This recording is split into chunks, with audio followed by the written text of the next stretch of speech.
Саламатсыңарбы окуучулар, кыргыз тили сабагыбызды баштайбыз. Бүгүн биз силер менен сөздөрдү бирге, бөлөк жана дефис коюп жазуу эрежелерин өтөбүз. Сабактын максаты бүгүн балдар сабактын жүрүшүндө орфография деген эмне экендигин жана анын айрым эрежелери, башкача айтканда сөздөрдү кайсы учурда бөлөк, кайсы учурда бирге жазабыз жана кандай сөздөргө дефис коюп жазабыз. Мына ушулар менен таанышабыз жана туура жазуу үчүн көнүгүүлөрдү иштеп машыгабыз. Балдар, алгач орфография деген эмне экендигин эсибизге түшүрүп алалы. Орфография бул адабий тилдеги сөздөрдүн нормасын сактап жазуу үчүн атайын иштелип чыккан эрежелердин жыйындысы. Демек, орфография бул туура жазууга үйрөтөт экен. Балдар, силер көбүн эсе кошмок сөздөрдү жазууда кайсы сөздөрдү бирге жазыш керек, кайсы сөздөрдү бөлөк жазыш керек, адашып калган учурларыңар болот. Бүгүн мына ушуларга токтолобуз. Кандай сөздөр бирге жазылат? Биринчиден, курамдык бөлүктөрү өз ара биригип, тыбыштык түрүн өзгөртүп жиберген сөздөр бирге жазылат. Мисалы, кайын-эне эки сөздөн турат. Кайын анан эне. Бирок жазууда кайын-эне болуп бир жазылат. Быйыл, бул жыл деген бириккен сөз. Бул да жазууда бирге жазылат экен. Экинчиден, эгерде татаал сөздүн бири маани берип, экинчиси лексикалык мааниге ээ болбосо, мындай сөздөр чогуу жазылат. Мисалы, кеч курун. Бул жерде кеч деген сөз маани берди, ал эми курун деген сөз жок, лексикалык мааниси жок. Ошол себептен чогуу жазылды. Кара мүртөз. Кара деген сөз мааниге ээ болсо, мүртөз деген сөз эч кандай маанини билдирбейт. Бул дагы чогуу жазылды.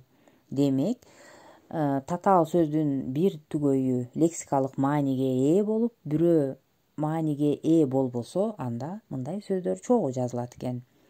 Ошондой эле адамдарга, айбанаттарга энчиленип коюлган аттар эки сөздөн тура турган болсо, булар дагы жазууда чогуу жазылат. Мисал үчүн, ак кула. Ак анан кула деген сөздөн турду, а бирок жазууда ак кула болуп чогуу жазылат. Чал куйрук. Бул дагы жазууда чогуу жазылат. Турду мамбет. Эч качан турду өзүнчө, анан мамбет деген сөздү өзүнчө жазбайт экенбиз. Турду мамбет чогуу жазылат. Кийинки орфографиялык эреже. Кандай учурда сөздөр бөлөк жазылат? Азыр мына ушуга токтолобуз. Биринчиден, эки түгөйү тең маани берген кошмок сөздөр эки бөлөк жазылат. Мисал үчүн, айыл, чарба.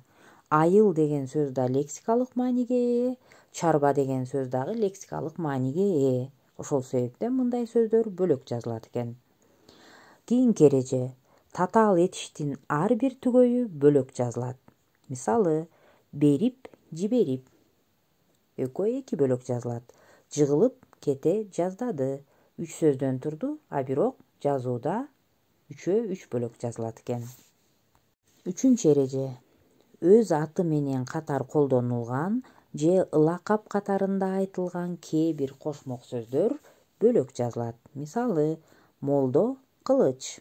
Кылыч акындын өз аты боло турган болсо, молдо бул кат сабаты ачылган үчүн кошо айтылып жүрөт. А бирок жазганда экөө эки бөлөк жазылат.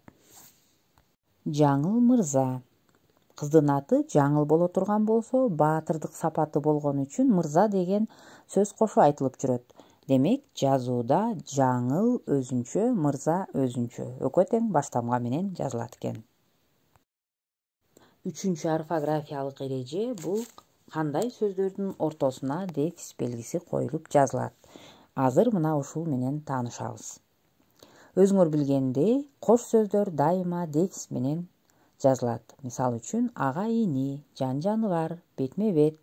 Кош сөздүн кандай түрү болбосун, дайыма дефис белгиси коюлат экен. Ошондой эле сырдык сөздөр эгерде кайталанып айтыла турган болсо, мисал үчүн, пай, пай, өш, өш, кыруу, кыруу. Мына ушундай сырдык сөздөргө дагы дефис белгиси коюлат. Тууранды сөздөрдүн ортосуна да коюлат.